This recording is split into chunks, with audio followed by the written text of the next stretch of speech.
We need to be in school. We need to get the masters, the PhDs. We don't have enough people getting masters. We have too many people going to jail.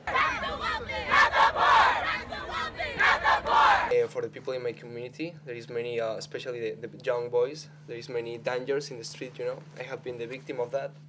And education is something that really is something that gets you out of that.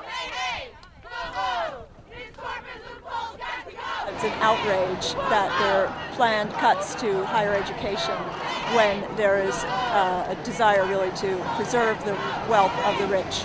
There is a tax break being offered to the richest New Yorkers, the richest 3% of New Yorkers, and yet our students at CUNY, whose average income is $30,000 for a family for a year, are being punished in their attempt to move forward.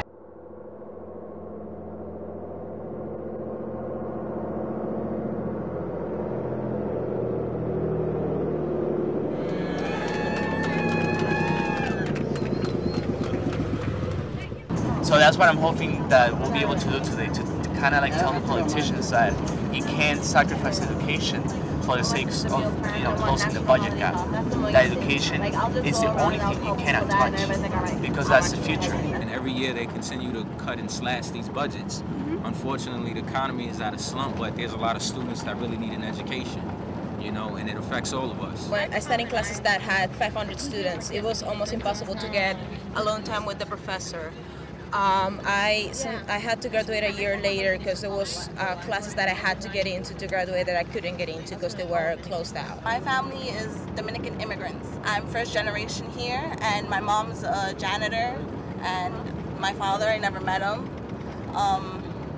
But yeah, that's pretty much it. I come from a family of working class, and we live out in Harlem, and I go all the way to school out in Westchester. And I come from a culture where education is not the #1 priority.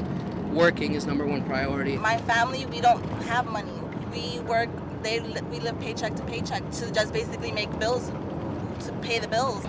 I know my mother really wanted me to graduate from college, to go to grad school, to go get my PhD and to become the best that I could be.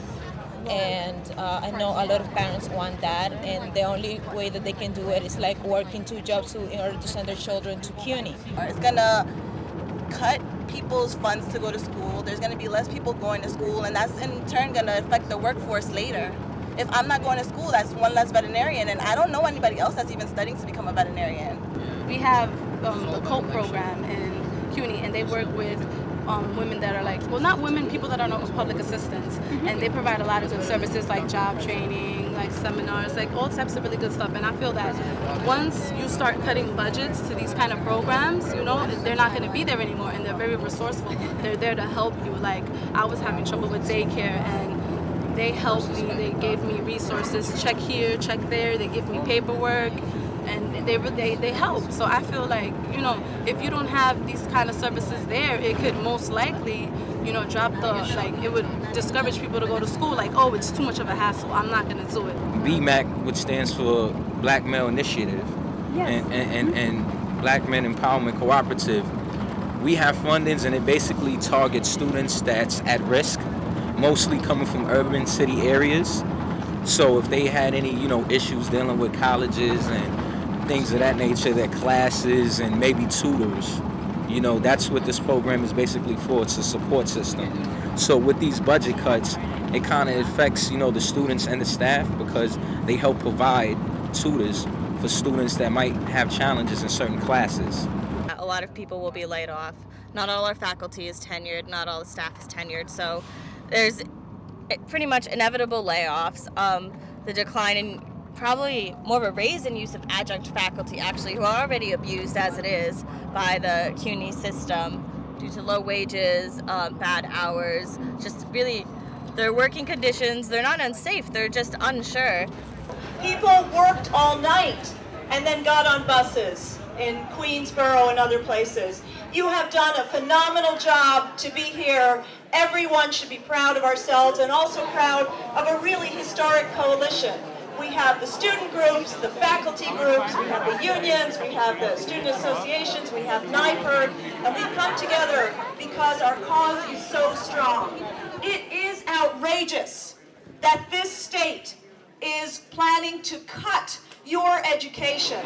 I transferred to SUNY Albany from a private school because of the affordability and the quality of the education. Now I just feel like the quality of my education is going to be sacrificed. Well, my major is being cut 50%. Like, my college lost a lot of money, I know that.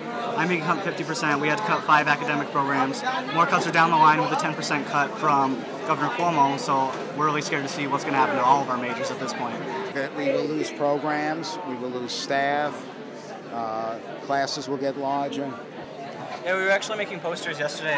One of our quotes is from Nelson Mandela. He said that education is the most powerful weapon you can use to change the world. I think that's really powerful. Like, you can, in order to change things, in order to have a revolution, you have to have that education to know what you're doing. We're going to walk, march to the Capitol with our sign, and we're going to chant so that nobody can say, I haven't heard chanting in the streets.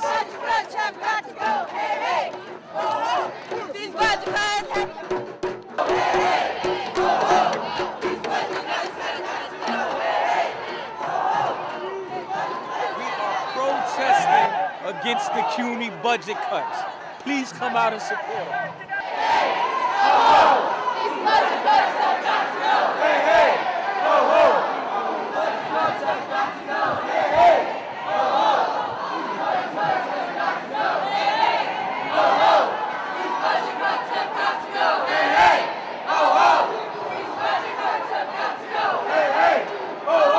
I've had some experience personally at City College.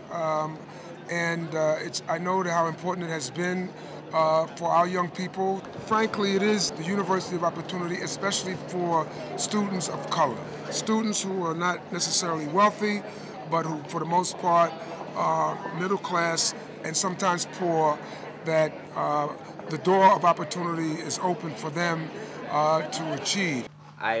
I currently live with 2 women who are elderly, my grandmother, my great-grandmother, and I'm an older brother of 5. And I work 3 jobs. I just got laid off of 1, and I currently go to school full-time. I'm the first person in my family to graduate high school. I'm the first person to enter college. And so right now that's really important for me. And I have financial aid that's paying for my college right now. I have a part-time job. I'm going to school full-time. And I'm also helping support my family as well. So anything that would take away from the quality of education that I'm getting, anything that would take away from my ability to even go to school would absolutely hinder me, and it would destroy everything that I've built up in my life and every single goal that I've had. We want these students to graduate on time. We want them to be successful. You see a problem here because these students work too much to pay the tuition. They come into class, they're sleepy, they've been up all night working. When are they supposed to do their homework? I was supposed to go to Buffalo for the fall semester, but what happened was they sent me the bill in late August, and after FAFSA showed up and TAP showed up, the bill was still way too much. I tried to get a loan, they wouldn't give me a loan, so what ended up happening is I didn't get to go to school for that semester.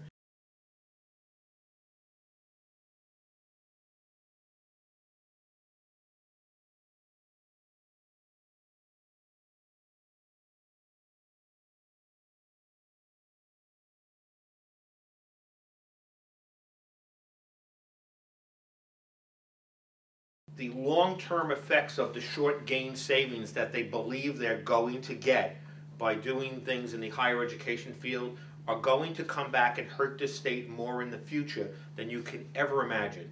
It's like when you take a rock and drop it into a pond, there's ripples that go out. CUNY and SUNY are like a godsend, for real, for people like me, and there's a lot of people that are in this situation. Public education is the only alternative I have.